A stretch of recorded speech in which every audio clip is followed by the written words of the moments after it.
Sağlıkta oynakların eli diyarım Türkmenistan Büyüğüyle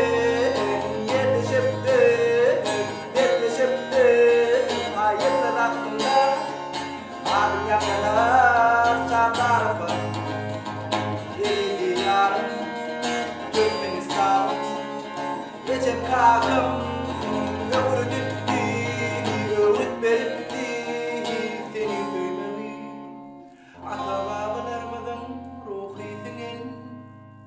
bu toprak demin buysun yan Türkmen Oğul halim metninden paralinin sözlerinden görürüm netliğinden görüle ayan bir Türkmen Oğul halim metninden paralinin sözlerinden görürüm netliğinden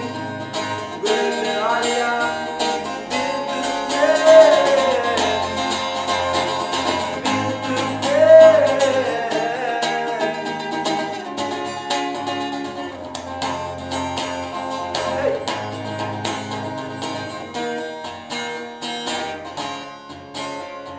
Geçmişine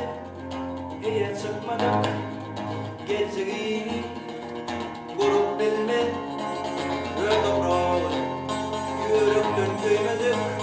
Başka diyarı suyup bilme Adım yakınlar çar tarafa İyi diyarım Türkmenistan Recep Kakım öğüdüktü, öğüt veripti seni söylemeyi Oğul halim netliğinde paralinin sözlerinde görürüm netliğinden böyle alya bir Türkmen Oğul halim netliğinde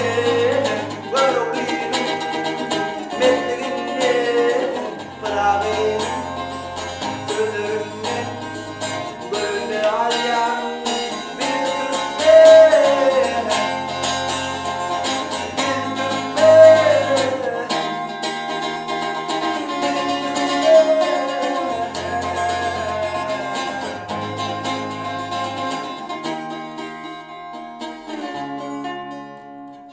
Gök kanımın daman yerlerin